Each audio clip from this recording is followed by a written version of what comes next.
just waiting on the countdown, and it just appeared all of a sudden.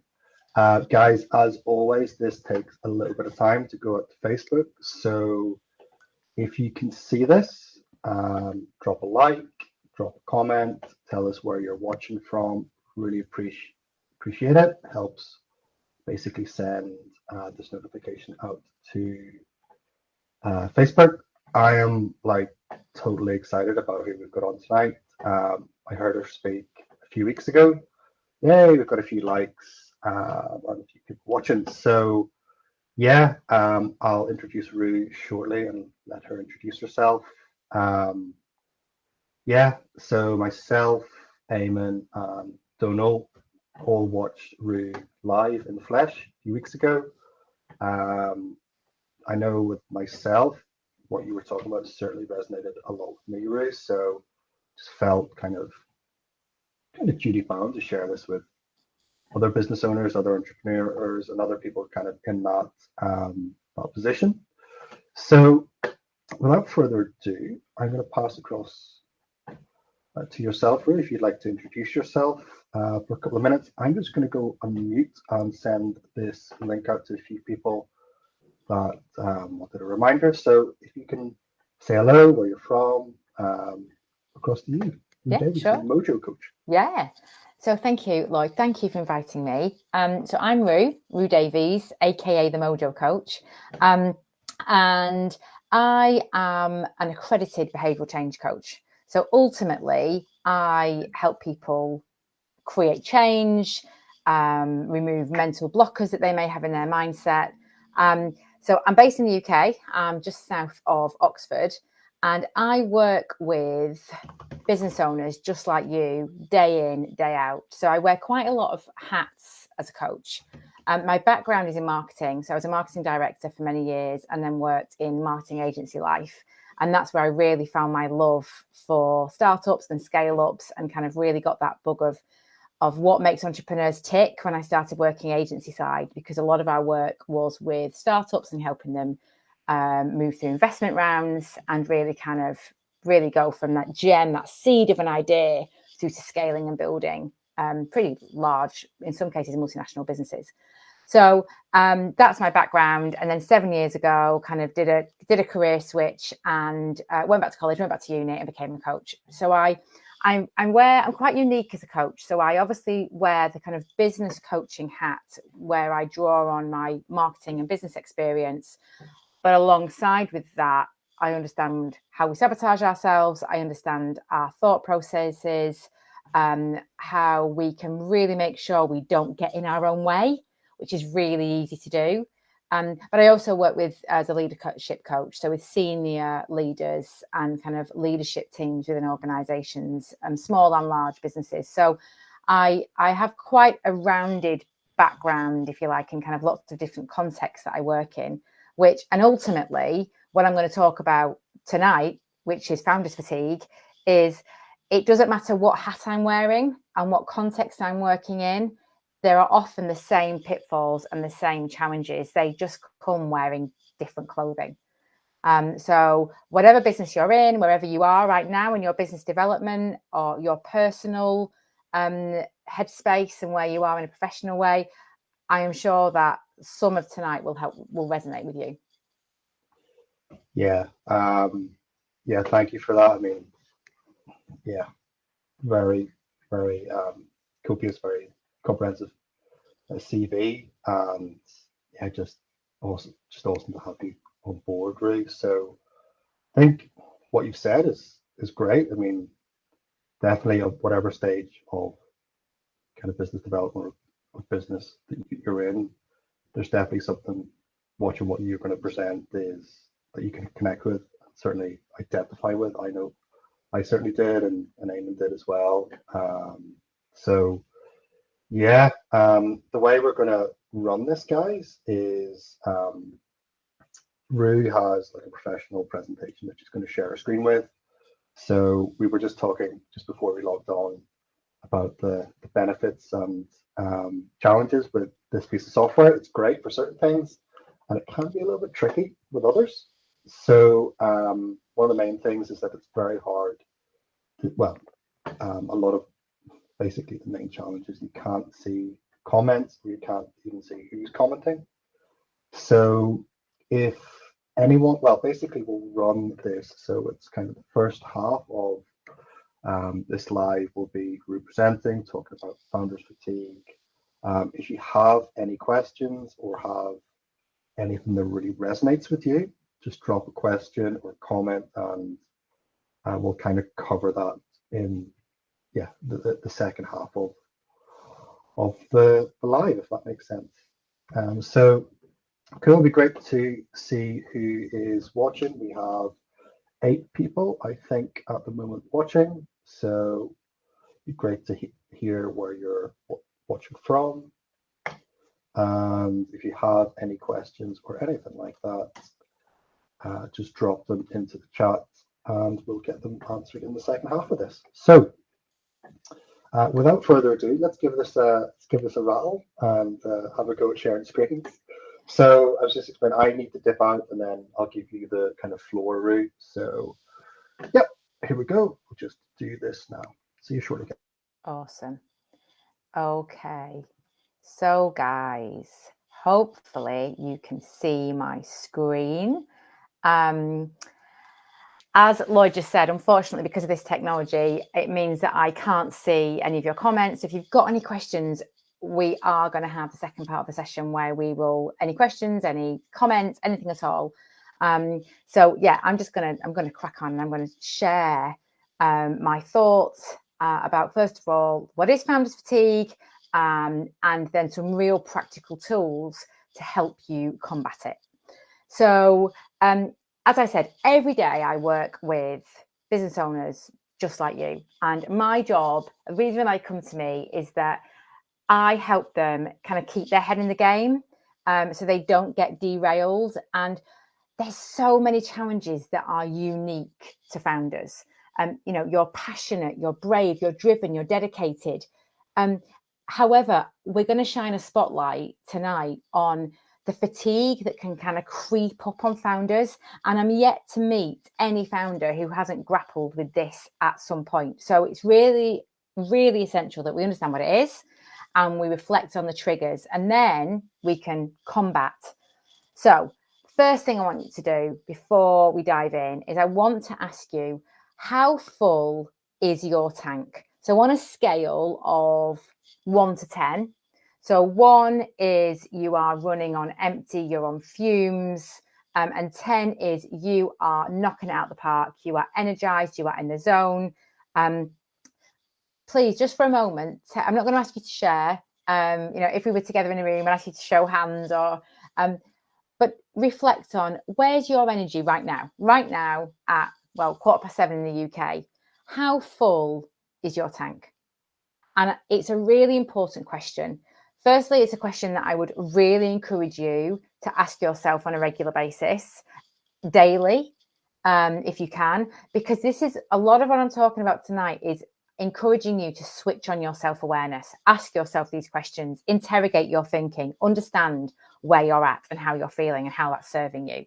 So now you've got that number. Why are we talking about energy? Why is it important? Energy is your most valuable resource in your business. It's not your stock. It's not your assets. It's not your resources in terms of finance and people and facilities and customers. Your energy is your most valuable resource, because without energy, you can't function. You can't operate effectively. And worse than that, if you are running on empty, not only does that mean you are not operating and providing a positive impact to your business, you can actually be having a detrimental, negative impact to your business, because it impacts how you operate. It impacts the decisions you make, how you show up. So it's really, really important that you tap into understanding that you have this energy and understand where you are in that tank, because this will fluctuate. So with that in mind, first of all, let's just talk about what founders fatigue is. It might be a term that you have heard about.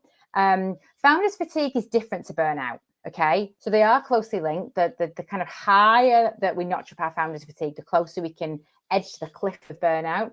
But founders fatigue, essentially, think of it as a treadmill, okay? Think of it as a treadmill that is on constantly and set to an incline, okay?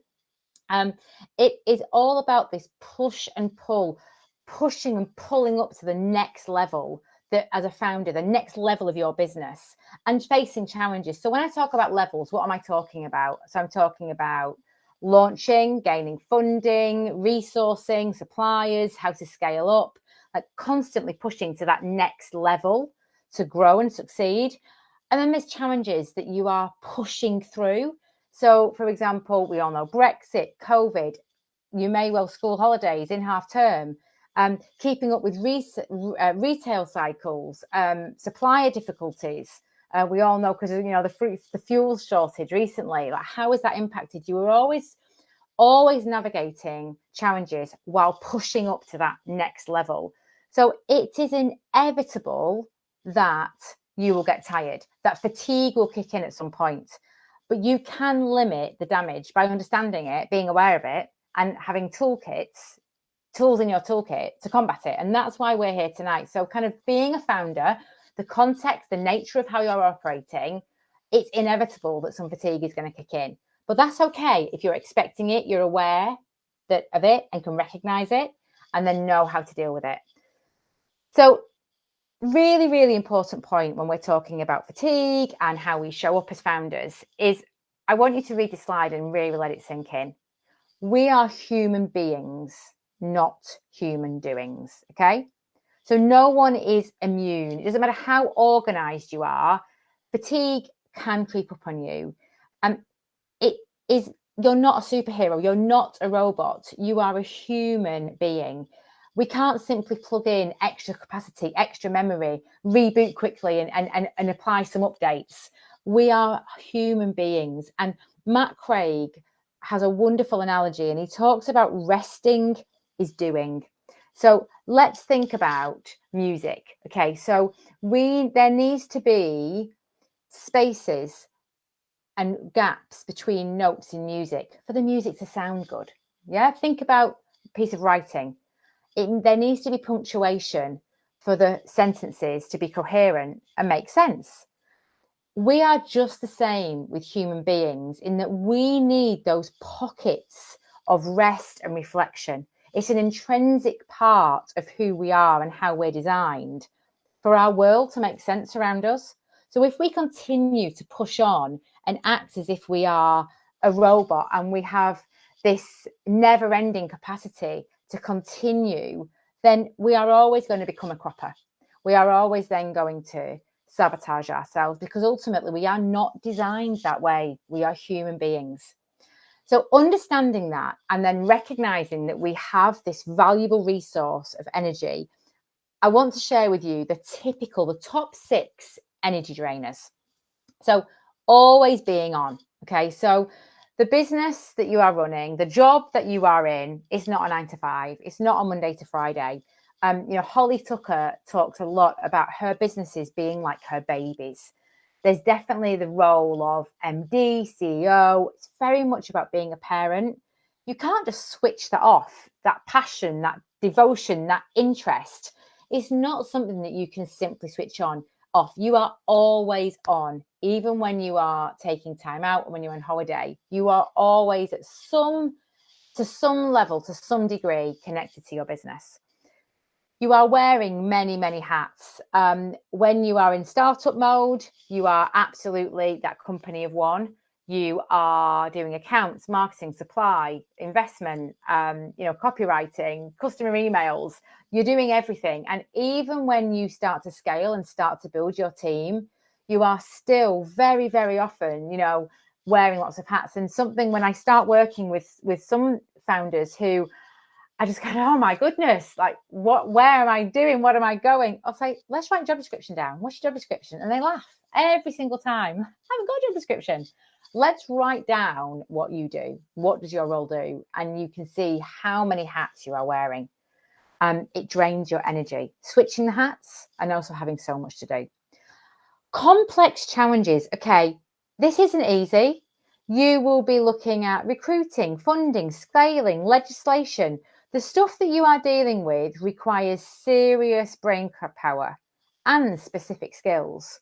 This is not simply walking in and going into autopilot. You are expecting and demanding a lot from your brain and your body, and that takes energy. You have high standards, okay? You've had a gem of an idea. You've had a vision that's guiding you. You want it to thrive. You want it to be the best that it can be. You have set the bar so high. You want to make sure that you're not missing out on opportunities, that you are reaching your potential, that you are taking all of the steps possible. And you have high standards, and that in itself can drain our energy. The personal responsibility. This goes back to that parenting analogy again. This is your baby. You're the boss. The buck stops with you. And that, again, can take its toll.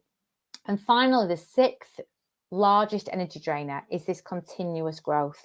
You are always striving. You are driven. You are an entrepreneur. You are a founder. You are on a mission. You are on this treadmill. You are continuously looking and enjoy. I'm not saying that you may well get a huge amount of satisfaction and joy and fulfillment from the 6 things on the screen right now. And absolutely. But we're going to talk about the awareness of the energy, though, that they are using. You can be enjoying them, but they will still drain your energy. So what can that look like? What are the how can this manifest itself? So feeling tired, it can lead to procrastination because you just haven't got that sharpness of thought and clarity of thinking. Irritability, you can be distracted and potentially not have your full eye on the job and task in hand, and being despondent. And this is where sometimes I work with people and it becomes really quite sad because they are so fatigued that actually it's starting to switch them off. It's starting to really affect their motivation and their attachment with their business. And that's what I call losing your mojo, losing your business mojo, where actually over time this builds and it can get to the point where actually you just want to walk away. And can you see how crazy that is? Because this is your baby. This is what you founded. But actually you get to the point where you are just seriously thinking about, I could just park this. So the good news is you can rediscover your business mojo. You can combat founders fatigue, even though it may always be there to some extent, knowing it's there and knowing how to deal with it and combat it. And that's what we're here to talk about tonight. So the first way you need to do this, the very foundation, is to switch on your radar, your personal inner radar. Switch it on and connect with it. So I'm talking about switching on your self-awareness. This will help you spot the warning signs so you can start to take action. You need to be alert that you are in a place where you either need to switch gears or change things up. So you have to be in a spot where you can notice. And how do you notice? You ask yourselves questions. So be honest, okay? When was the last time you asked yourself these questions? What's going well? Where am I heading? How are things going? Do we need help with anything? Oh, can I do the break? How connected do I feel to what I'm doing? How does this make me feel, how I'm spending my time? What have I achieved? What can I celebrate this week? And when did I last belly laugh?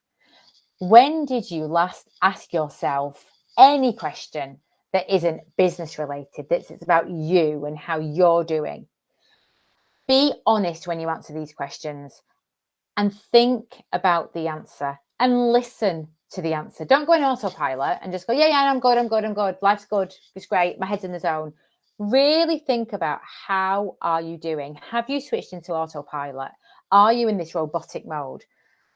If you were in a normal role, if you were employed, you would have a manager. You would have a manager whose responsibility partly was to manage you and support you. And you'd be having one-to-ones. You'd be having one-to-ones at least once a month, probably fortnightly. They're designed, a manager's role and those one-to-ones are absolutely designed to see how you're doing with workload, etc., and performance. But it's there. They're designed to keep you on track. They're there as a pastoral care to look after you and to be aware of where your head's at. So that can often be that punctuation in your work life and work day won't be there if you do not have those scheduled check-ins.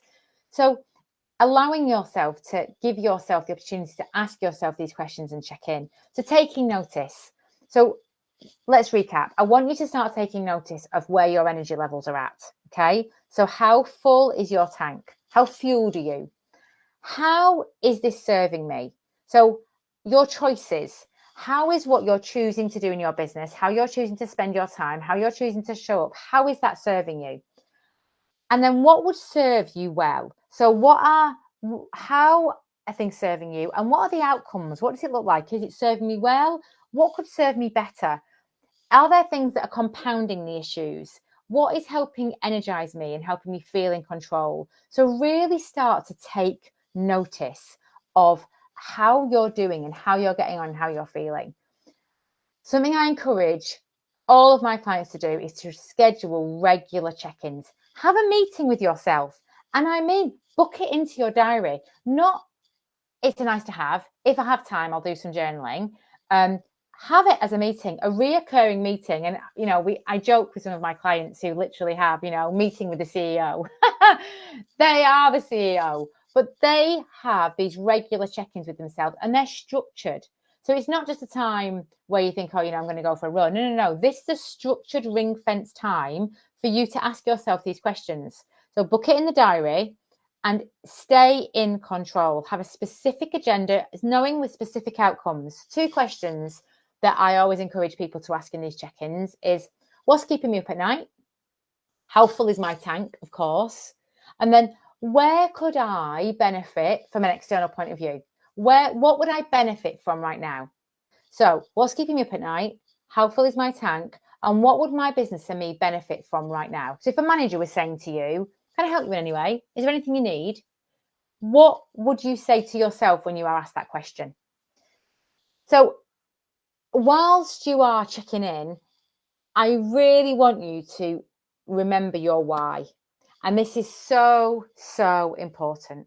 And ask yourself now, why did you start your business? Why are you doing what you're doing? Because every single one of you listening and watching to this founded your business for a reason. Stop and remember what that why is. You had an idea that lit you up. You found a problem or a gap in the market that you can solve. You saw an opportunity that spoke to you. Align everything with your why. You didn't apply for a job.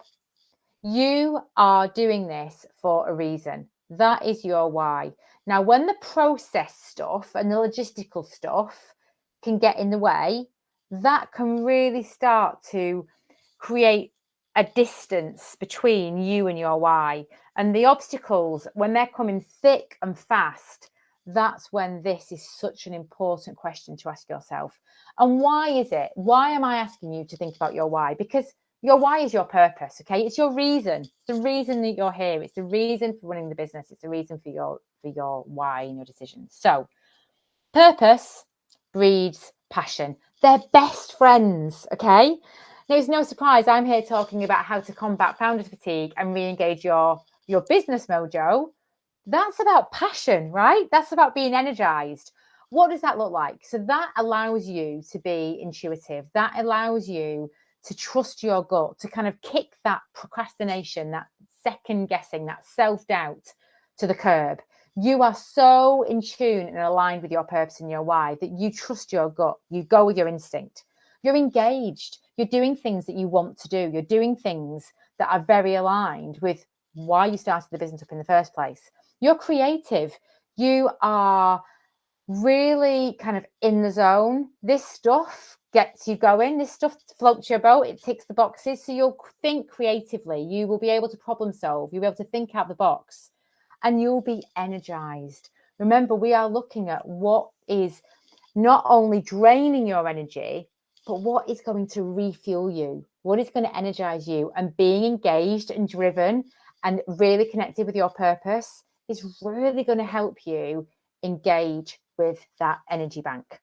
So we're talking about energy. It's your most valuable resource. What drains your energy? Please don't take it for granted. Please look after your energy. And by protecting your energy, that is the number one way that you will combat this founder's fatigue and combat moving towards the cliff that is burnout. So I want you to read this screen and take it in. You can do anything, but not everything. Really wrap your head around that.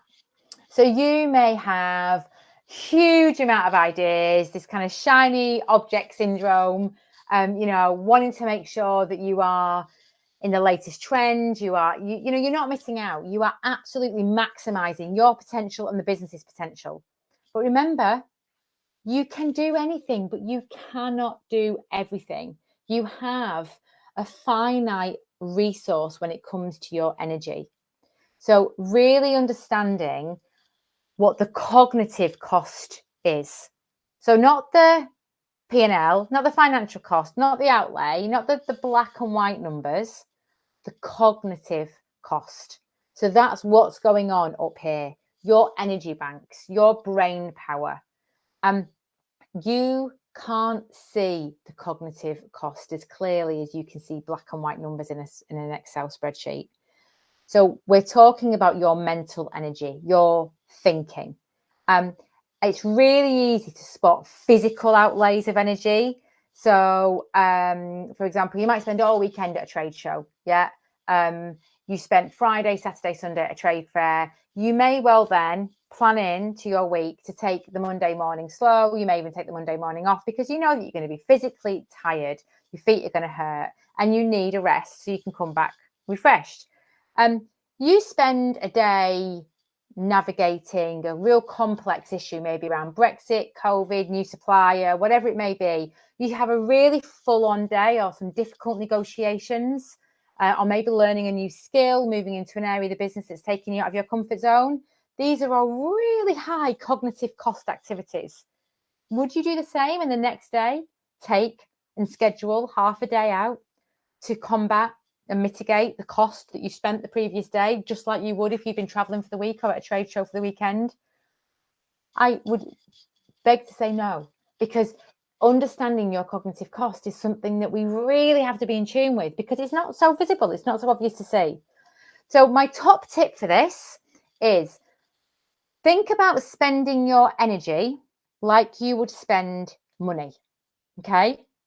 So I want you to imagine that you have £1,000 paid into your bank account every single morning. Okay, every single morning without fail, you've got £1,000 coming in to your bank account.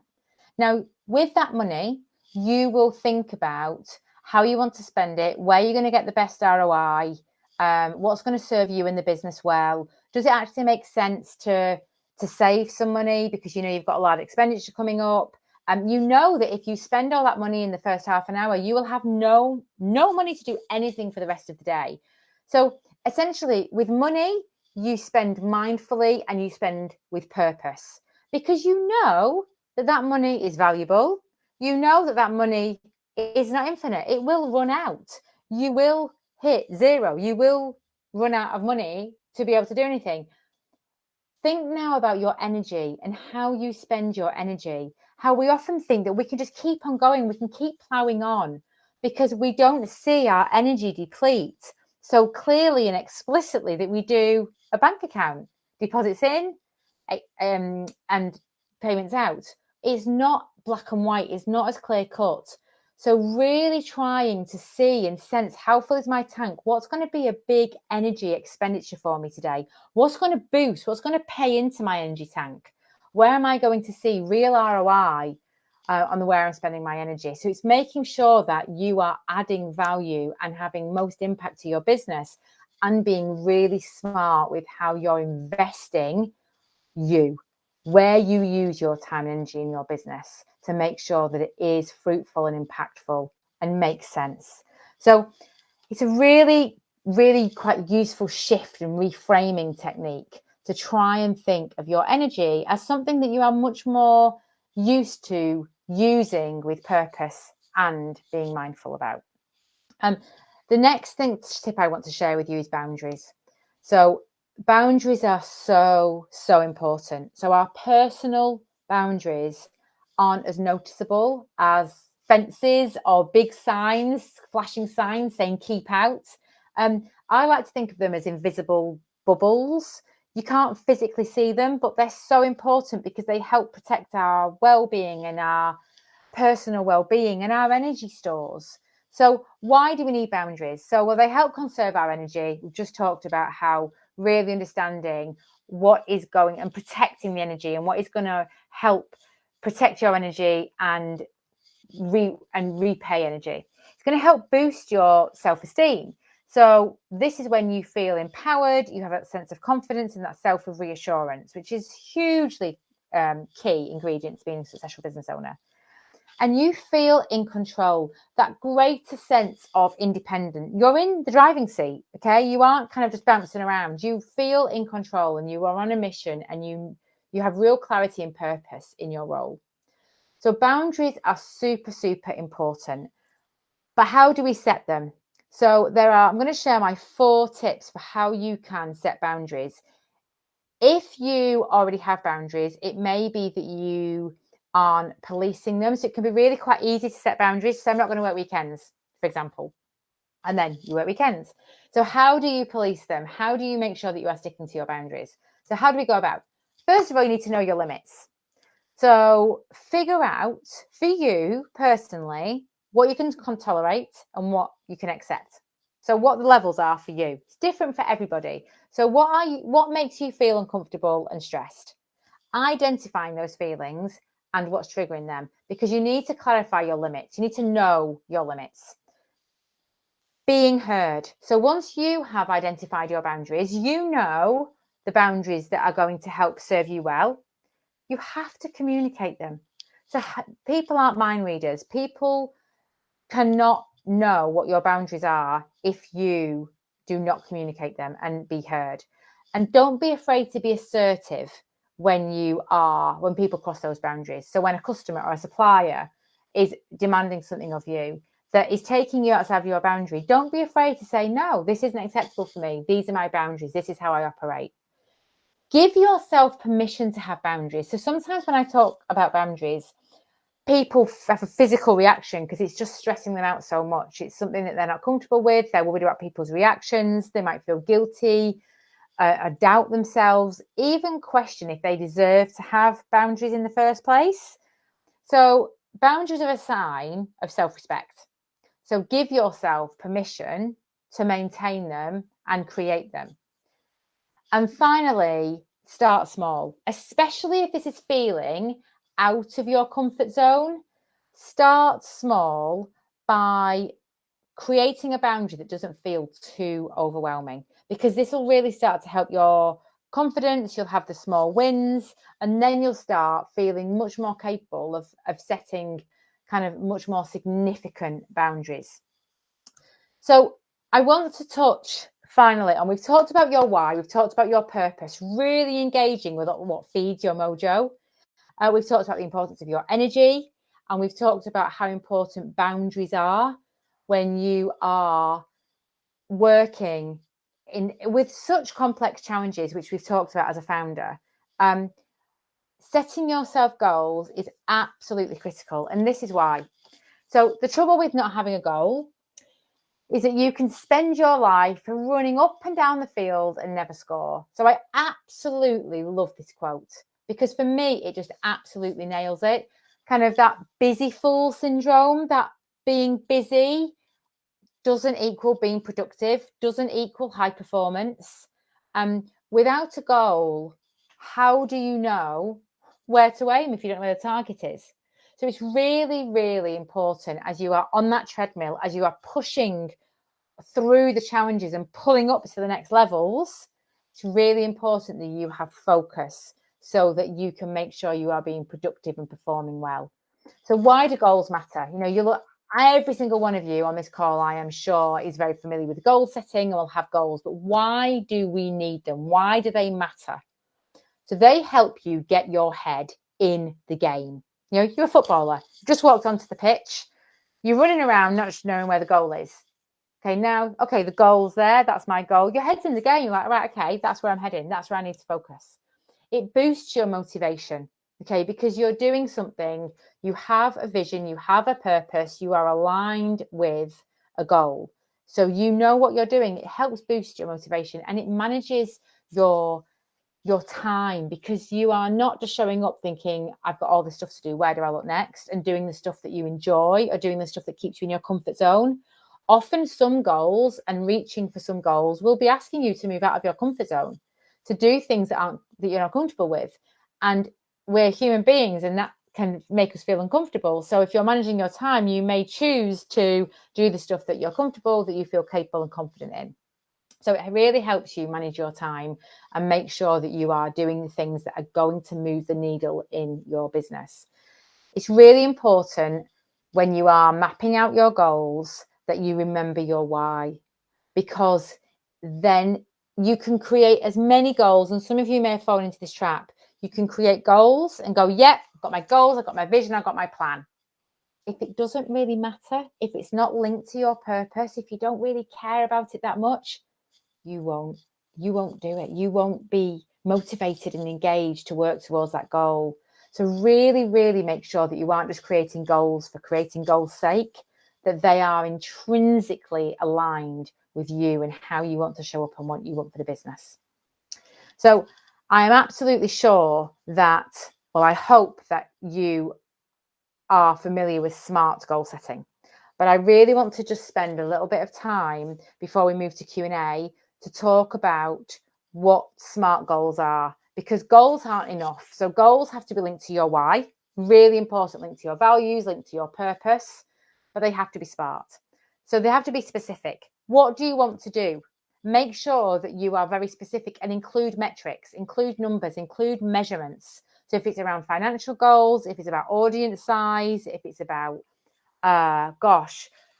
wholesale, suppliers, retailers, next, whatever it is, be specific about numbers, how many, the type, really, really, really nail down the specifics, because that means that it is measurable.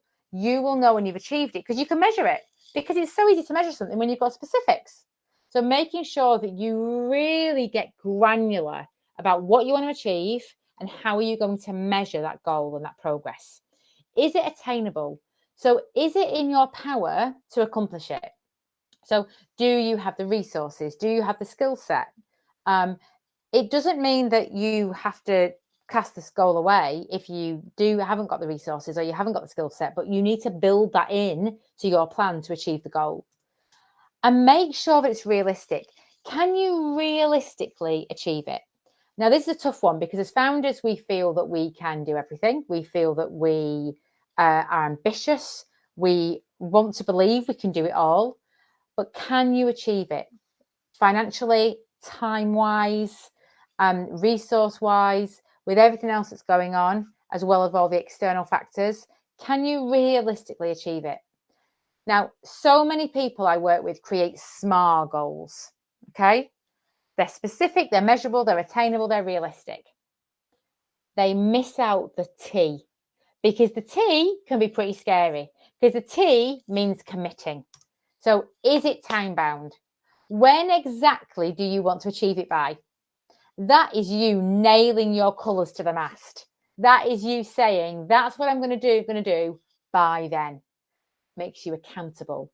And the reason people can sometimes shy away from having time-bound goals is there's the potential they might fail. The potential they might not make it, right? As a coach, I'm quite unusual that I say I believe in goals 100%. However, I believe that goals should be there to motivate and inspire and lead, and should be the carrot, not the stick. As a coach, I am not there to measure you and to help you measure yourself if you meet your goals. Goals will help you move forward. Goals will help you move the needle. Goals will help you feel in control and motivated. Actually, whether you meet the goal isn't the important factor here. It's that you will stop moving in this holding pattern and you will be making progress. So don't see the time-bound stamp as a kind of success failure, tick fail, pass fail, tick cross. No, it's just helping you get your head in the game and get moving, because you've got a target to aim for. So very quickly, I wanted to just show you what I'm talking about with SMART and not SMART. It's not SMART. Earn more money. That's not SMART. That means nothing to me. That's a desire. That's a wish. a SMART goal to increase revenue by 30%. And again, that isn't enough. We need specifics. So from direct online sales only. So this was for a client who had quite a large resale side of the business, wholesale side of the business. But for various reasons, they wanted to just kind of even out and have a bit more direct retail revenue. So they wanted to just make sure that they had kind of eggs in a couple of baskets. So they were saying, no, 30% revenue. So not profit, not margin, revenue, very specific from online sales with a date. That's a SMART goal. To work less hours. How many people have you said, oh yeah, I want to work less? That isn't smart. Okay, being very specific. How many hours a week? How many days? What's the time window? And when are you going to start it by? Give it time bound. So wherever you are looking to gain focus and clarity with your goals, make sure, maybe you know this stuff, but you've kind of let it slip by, and maybe some of your goals are a bit too woolly, a bit too foggy, a bit too intention setting. You need to have really nailed down SMART goals. So to summarize your toolkit, we are encouraging you to be aware, ask yourselves questions, check in with yourself, understand the value of your energy, and then understand that you need to protect it. Your number one priority needs to be protecting your energy, because that means that you can give what you need to give for your business and act and show up how you want to. Establishing boundaries is super important, because you have to control your pace on the treadmill and make sure that you are in control of your own destiny, that you are in the driving seat, and that you are working in a way that is sustainable so you don't crash and burn. Aligning with your purpose. I think you will have seen that I am extremely passionate about that. That underpins your mojo. It underpins everything about why you are in your business, aligning it with your goals, aligning it with how you're showing up. And finally, create focus by having goals. Goals aren't enough. They have to be smart, and they have to be connected to your why, and they need to matter to you. And that can really help create focus on that treadmill. It can really help you keep your eye on the prize and not allow kind of distractions and external factors kind of derail you. So you can kind of fall off and lose your way. So thank you very much for listening. It's just been such a pleasure. Hopefully when I unshare my screen and Lloyd jumps back in, there'll be some questions or some comments that I can help with. But this is where you can find me. So I'm Roo Davies, the Mojo Coach. You can quickly Google me. There's not many Roo Davies, there's not many Mojo Coaches, so I'm dead easy to find. I hang out on Instagram a lot, often doing kind of videos and top tips and check-ins. So yeah, I'd love for you to kind of come and follow me and say hello. So thank you very much. I will now stop sharing and see if we've got any comments. Yeah. Wow. Lloyd, here he is. Here's Lloyd. Hi. So yeah, that was just awesome. I've had four people message me to basically say it's very hard to actually leave comments on this. So I've been just kind of taking notes just as I'm going along, just a couple of things that I kind of wanted to touch on. That was awesome. That was pretty much like what you spoke about, but just greater detail, the autumn show. The real thing that kind of hit me was the analogy of music. You know, it's like if you just constantly work, it's like music. If there's no gaps, it's just a beautiful analogy. There's three questions that I've kind of noted from the people that messaged me privately. And just kind of from me, we'll get to a question kind of at the end just from me. I'm not sure if you're aware, but today is National Mentoring Day. Oh, wow. Yeah, I know. So I'll ask a question about like your mentors and who's mentored you, because that's kind of interesting. But we'll just kind of cover. So we've got a question from someone. I'm not going to name names, but basically, first question, just to kind of cover quickly, seems that she set a lot of boundaries, but she finds it really hard to actually stick to them. when she sets them. So yeah, and like I suppose if you set time aside to do something and then it's not enough time, then you overrun. So how would you kind of deal with that if you set boundaries but you just really find it hard to kind of stick to them? So boundaries I'm talking about is kind of setting boundaries to protect you and your energy. Is that question about time management more I with think it was boundaries? more about time management, Yeah. really. Okay. Yeah. So I advocate time mapping. I don't know if it's something that you've heard of. Very, very quickly. So time mapping it was a game changer for me. I'm a real list person. I create lists. And actually a to-do list I think can be more harmful sometimes. So time mapping is you list out what you have to get done today, your top priority, the stuff that has to happen. So like to keep the lights on, to keep the business moving, the stuff that has to happen, then the stuff that you'd like to do. And then you map it across. I use an A3 piece of paper. You map it across to the working day that you have that day. And you map in, I use 20-second window, 20-minute, not 20-second. Yeah, Wow. super fast, 20-minute windows. And I move it across. So I say, right, okay, so I've got to update the website. I've got to write a blog. I've got to write a pitch, whatever it is may be. Okay, that's going to take me 2 hours. I map it across. And I also put in coffee breaks, walking the dog, the gym, everything I need to do, because all that stuff we've got to do, like the online shop, we've got to pick the kids up, whatever it may be. Yeah, that has to be done. That has to be factored in. So put it all in. The reason time mapping work is then you literally have a plan, a map for the day, but it's a really good way of seeing if it just doesn't match up. You are looking to do 10 hours work in a 6-hour day. Because with a to-do list, you tick, tick, tick, and we all know we add stuff on to the to-do list, and it's that never ending. So I would say trying to prioritize, allocate time, and then time map. Because then actually it's kind of fail safe, because you'll learn as you go. If you're continuously running over, you say, right, okay, I'm underestimating how long it actually does take me to update my website, or how long it does take me to go through my emails. So time mapping, there's loads if you Google it. It's not my technique. It's a proven time management technique. Yeah, but I think that's pretty helpful. I would do something. Well, we would do something. Oh, I think Roo's gone.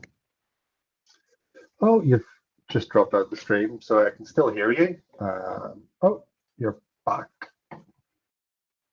Good. Yeah, there we go. Yeah. You're now on the left side. So yeah, you now went liberal to the left. So yeah, I think kind of the next question is like really kind of. I think this will resonate with a lot of people.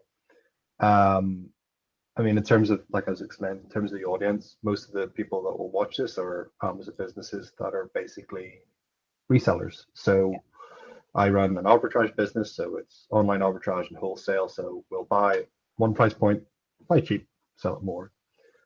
There is a model where you can build your own brand on Amazon, so there's a bit more kind of purpose to that.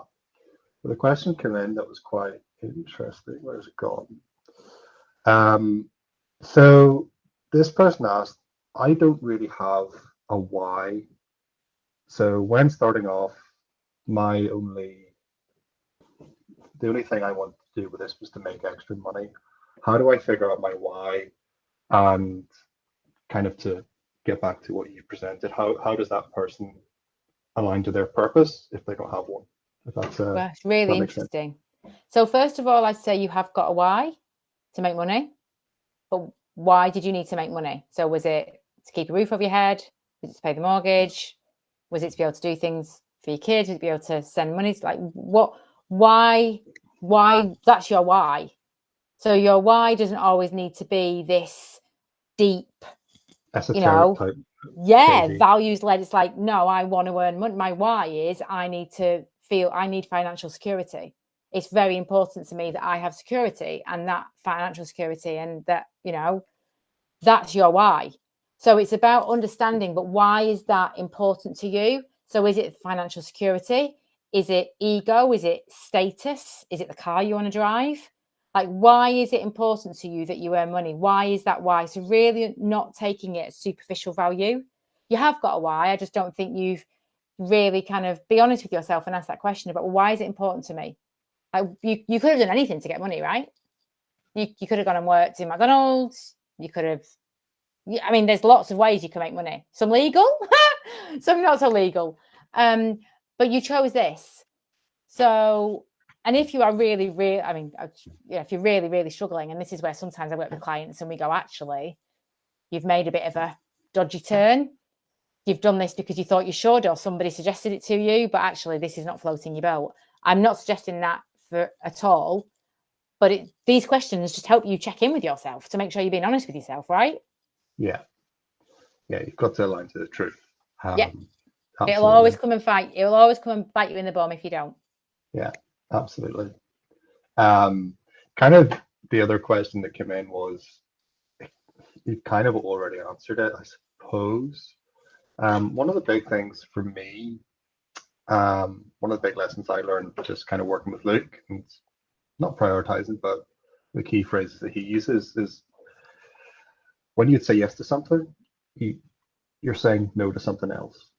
So the question that came in was basically, how do I pick what to do, or how do I prioritize tasks? So it was more kind of time, I suppose it's around time management and priorities and things like that. Is there anything that you would add I think to that route?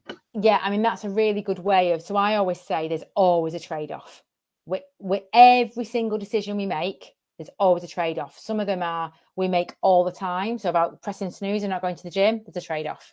So you get more sleep, you'll be more energized, but then actually so there's always a trade-off with every single decision we make, every single choice we make. And it's knowing that there's always a trade-off. So it's making sure what are you prepared to trade? Like, what is important to you? And again, it goes back to, what do you want to do? What do you want to achieve? So prioritizing, is growth important to you? Is work-life balance? So trade-offs, work-life balance. Somebody will choose not to see their kids. Somebody will choose not to go on a family holiday. Somebody will choose to work weekends. Somebody will choose to work late. The trade-off is that, they may be making more money than they've ever made in their life, but they're missing out. But as long as you're okay with the trade-off, there's no right or wrong. So I would just work out what is important to you and what do you want to prioritize. There's no right or wrong thing that you should be doing, how you want to spend your time. If you want to work 18 hours a day and that isn't killing you and you're loving it for a short period of time, and I worked with a client who did that for 8 weeks to get a launch, loved it, wasn't burnt out at all, was totally in the zone and loving life because it was so aligned and so important to what they wanted to do. So there's no right or wrong way. Kind of society says, oh, we should work 9 to 5, we shouldn't work weekends, we should do this.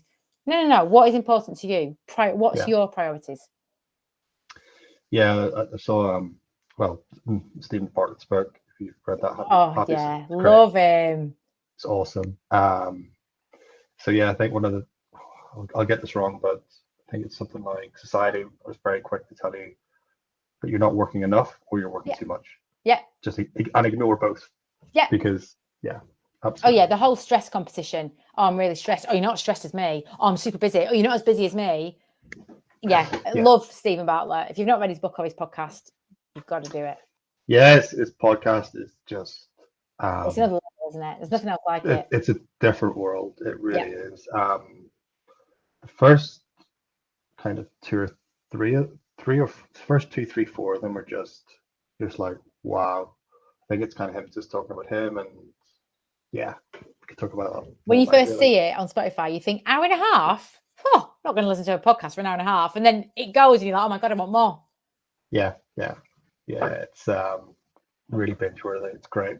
I'm sure everyone's heard of Stephen Bartlett, but if you haven't, Stephen Bartlett, he's now, I don't think Diary of the CEO. His podcast is the Diary that's of the what CEO. It's Diary of the CEO, but he's now a dragon. Yes. Ever dragon. Has that started yet? Next week, I think. Or tonight. Very imminently. There you go. Stephen, nice plug for you. So Stephen's a big fan of this, by the way. Massive fan. Huge. So kind of, it was interesting because I was thinking about this earlier with National Mentoring Day. Kind of my question to you, Roo, is like, who would you say that been your mentors, and who has like given you a lot of support, and who would you sort of recognize in terms of mentoring? So I've got 2 mentors, and my first is my first ever boss. So actually employed me as an undergraduate as part of my marketing degree, and then hired me back as a graduate. And second day resigned. I was like, oh, cool. She had a master plan. But still mentored me, and I was able to do well there. But she mentored me and is still a very important mentor to me now, and is a very, very successful businesswoman. And she has always been a real grounding force. So, you know, when you climb the ladder and you start to believe you're on hype, and you get the corner office and you get your company car and you get your, she is, all that means nothing. It really doesn't. And she was really grounding, and she taught me, I made a really big mistake in my first week, like really big mistake. And I thought I was going to get fired. I was like, this is it, I'm fired. And she just said to me, cool, you learn from it. Make the same mistake twice, you're out. And for me, she learned that mistakes are the way you learn. Mistakes are good. How do you learn if you never make a mistake? If you never mess up, how do you learn? Well, this is the whole thing with, I mean, we've only got an hour and we're kind of drawn into it, but I mean, the whole thing with education is 2 + 2 = 4. So you get marked right or wrong. Yeah. Whereas to be an entrepreneur and think outside the box, it's not black and white. Your man, Rich Dad Poor Dad, he talks about that really, really well in his book. I think it's Cash Flow Quadrant, or it might be Rich Dad Poor Dad. He talks about that, and just with entrepreneurship and that type of thing, it's the education system's just not aligned to that type of thing. So absolutely. So if that, for me at 20 years old, somebody saying to me that how you make mistakes is how you learn, because we're our own worst enemies, right? I was like, oh no, I've messed up, I failed. And I tell you what, I am still now the best proofreader you could ever wish for, because basically something went to print, 50 grams worth of stuff went to print with a mistake in it. Wow. Yeah, you can tell me after this finishes. You can tell me privately what that was. That'd be awesome. But now I'm the best proofreader ever because I've learned from my mistakes. Cool. Anyone else? And then in my second kind of career as a coach, my tutor at Goldsmiths Uni, where I was a coach, and she was just fantastic. And now he's actually head coach at Headspace. Headspace are doing amazing work in the self-coaching space. Coaching is just, thankfully, when I came into it, people were like, what's a coach? What do you do? Are you a PT? Now, most people know what coaches do. And self-coaching is becoming a massive trend as well, which is fantastic. And she's just been a really great mentor for me and I actually rebranded from her mentoring, because she was just saying, be you. Again, that why. How not only are you happier and more authentic when you're you, but you differentiate, right? As a business, it makes sense because no one else is you. So no one else can do you. They can do things similar to you and have similar services no one else can be you and do what you do. So I suppose I've had the mentoring from kind of the business acumen side and I've had her just saying, don't be afraid to just do you. Like spending time to imitate others and do other stuff. It's never going to end well.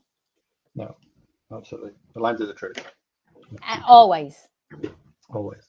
Cool. Well, listen, guys, if Roo is interested, I'd love to have her on again, maybe a month's time, end of the year or something like that. I've really enjoyed this. I've enjoyed our chat before, and I can't wait to hear what you actually put in that coffee. Sounds great. So guys, if any of this has resonated with you, feel free to reach out to Roo and follow her and get on the Instagram and follow her there. Just drop another link for if anyone does want to take advantage of our support. Get on a call. No better time to start now. As that phrase goes, the best time to plant an oak tree is 20 years ago. Second best time is today. So without any more cliches or anything else like that, I've really enjoyed this. Thank you, Roo, for being here and presenting that. It's just been awesome. And thank you. Thank you. So guys, next week, I'll put an announcement out for our live next week. And there's also going to be an announcement for a Christmas do and a Christmas meetup in December coming up soon. So, say good night to everyone, and yeah, stay cool. Bye. Bye, guys.